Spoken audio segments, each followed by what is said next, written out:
My name is Matthew Stephen, practicing chartered accountant in UK, qualified from the Institute of Chartered Accountant in England and Wales. KIIFB masala bond ഒരു Kerala model തട്ടിപ്പ്.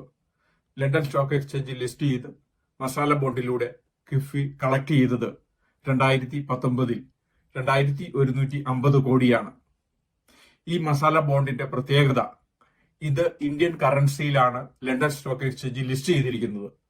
സാധാരണ രീതിയിൽ UK പൗണ്ടിലോ US ഡോളറിലോ ആണ് വിദേശ ബോണ്ടുകൾ issue ചെയ്യുന്നതെങ്കിൽ, ഇങ്ങനെ ഇന്ത്യൻ റുപ്പിയിൽ മസാല ബോണ്ട് ഇറക്കുന്നത് വഴി കറൻസി ഫ്ലക്ച്വേഷൻ റേറ്റിന് ബാധകമല്ല. 9.73% 5 വർഷത്തേക്കാണ് ഈ ബോണ്ട് ഇഷ്യൂ ചെയ്തിരിക്കുന്നത്. ഇതുവഴി കേരളത്തിൽ കിട്ടാവുന്ന റേറ്റിലും കൂടുതലാണ് 9.73 എന്ന പെർസെന്റേജിൽ മസാല ബോണ്ടിന് കൊടുക്കുന്നത്.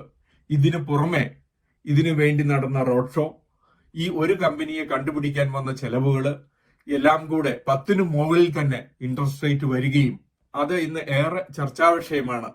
മസാല ബോണ്ടിന്റെ റേറ്റ് 9.73%, അത് മാർക്കറ്റ് ചെയ്യാൻ വന്ന കോസ്റ്റും എല്ലാം കണക്കിലെടുക്കുമ്പോൾ 10 മുകളിൽ ഇതിന്റെ ഇൻട്രസ്റ്റ് റേറ്റ് വരികയും അത് ലോക്കൽ മാർക്കറ്റിനേക്കാളും കൂടുതൽ കൊടുക്കേണ്ടി വരുന്നു. ഏറെ വിവാദമായ ഒരു ബോണ്ട് ഇഷ്യൂ ആണ് കേരള ഗവൺമെന്റ് ചെയ്തത്. ഇത് ഓഫ് ബജറ്റ് ആണ്, കേന്ദ്ര ഗവൺമെന്റിന്റെ അനുമതിയില്ലാതെയാണ്. ഇപ്പോൾ ED അന്വേഷണം നേരിടുന്നു. ഇതുവഴി എന്താണ് സംഭവിച്ചത്? UK താമസിക്കുന്ന ലക്ഷക്കണക്കിന് മലയാളികൾ അറിയാതെ ലണ്ടൻ സ്റ്റോക്ക് എക്സ്ചേഞ്ചിൽ ഈ ബോണ്ട് ലിസ്റ്റ് ചെയ്യുകയും അങ്ങനെ ആർക്കും ഈ ബോണ്ട് കൊടുക്കാതെ ഈ ബോണ്ട് കനേഡിയൻ കമ്പനിക്ക് മാത്രം കൊടുക്കേണ്ടി വന്നത് വളരെ ദുരൂഹത നിറഞ്ഞതാണ്. ഇങ്ങനെ ഒരു കമ്പനിക്കാണ് കൊടുക്കേണ്ടതെങ്കിൽ എന്തിനാണ് ഇത്രമാത്രം മാർക്കറ്റിംഗ് കോസ്റ്റ് ഇതിനു വേണ്ടി ചെലവഴിച്ചത്? എന്തിനാണ് റോഡ് ഷോ നടത്തിയത്? എന്തിനാണ് ലണ്ടൻ സ്റ്റോക്ക് എക്സ്ചേഞ്ചിൽ ലിസ്റ്റ് ചെയ്തത്? വിവരങ്ങൾ അടിസ്ഥാനത്തിൽ ഒരു കമ്പനിക്ക് മാത്രമാണ് ഈ ബോണ്ട് ഇഷ്യൂ ചെയ്തത്. കേരളത്തിലെ പൊതുമേഖലാ സ്ഥാപനങ്ങൾ ഇതിലും കുറച്ച് റേറ്റിലാണ് കേരളത്തിലെ പല ബിസിനസ്സുകൾക്കും ലോൺ കൊടുക്കുന്നത്. എന്നീ സാഹചര്യം നിലനിൽക്കുമ്പോൾ ഇത്രമാത്രം റേറ്റ് കൂടുതലായി ലണ്ടനിൽ വന്ന് ഒരു കമ്പനിക്ക് മാത്രം ഇഷ്യൂ ചെയ്തത് എന്തുകൊണ്ടാണ് മറ്റ് മലയാളികൾക്ക് ഈ ബോണ്ടിനെ പറ്റി ഒരു വിവരവും കൊടുക്കാത്തത്?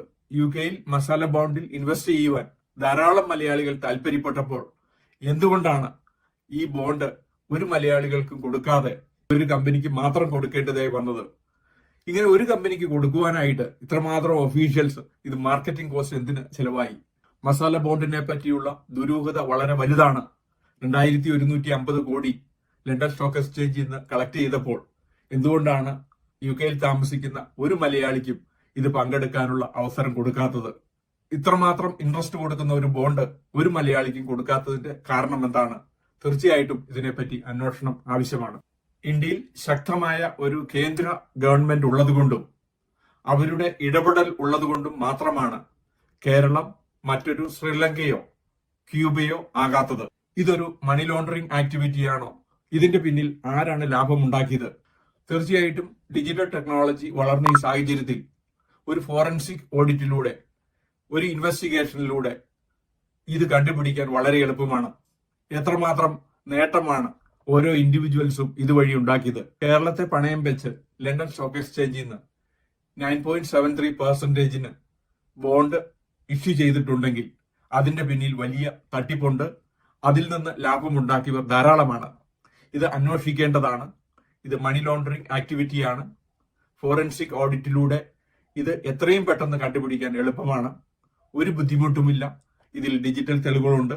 ആരാണ് ഇതിൽ നേട്ടമുണ്ടാക്കിയതെന്ന് കൃത്യമായി കണ്ടുപിടിക്കാം. ലക്ഷക്കണക്കിന് മലയാളികൾ താമസിക്കുന്ന UK ആരും അറിയാതെ ലണ്ടൻ സ്റ്റോക്ക് എക്സ്ചേഞ്ചിൽ നിന്ന് കേരളത്തിനു വേണ്ടി ഇങ്ങനെയൊരു ബോണ്ട് ഇഷ്യൂ ചെയ്യാനുള്ള കാരണം എന്താണ്? ആരാണ് ഇതിൽ നിന്ന് ലാഭമുണ്ടാക്കിയത്? ലണ്ടൻ സ്റ്റോക്ക് എക്സ്ചേഞ്ചിൽ കേരള ഗവൺമെന്റ് ഇഷ്യൂ ചെയ്ത മസാല ബോണ്ട് ഒരു തട്ടിപ്പാണ്. ഇതിനോടൊപ്പം ഒരു പോളും ചേർത്തിട്ടുണ്ട്. മസാല ബോണ്ട് ഒരു തട്ടിപ്പാണോ? എന്തുകൊണ്ടാണ് UK താമസിക്കുന്ന മലയാളികളെ ഇതിൽ പങ്കെടുപ്പിക്കാത്തത്? UK ബിസിനസിനെ പറ്റി ഇതിനോടകം 600-ലധികം വീഡിയോ ഞങ്ങളുടെ യൂട്യൂബ് ചാനലിൽ അപ്ലോഡ് ചെയ്തിരിക്കുന്നു. എന്നും ഈവനിങ് UK ബിസിനസിനെ പറ്റി, UK ടാക്സ് പ്ലാനിങ്ങിനെ പറ്റി, UK എംപ്ലോയ്മെന്റ് ടാക്സിനെ പറ്റി ഒരു വീഡിയോ ഞങ്ങൾ അപ്ലോഡ് ചെയ്യുന്നു.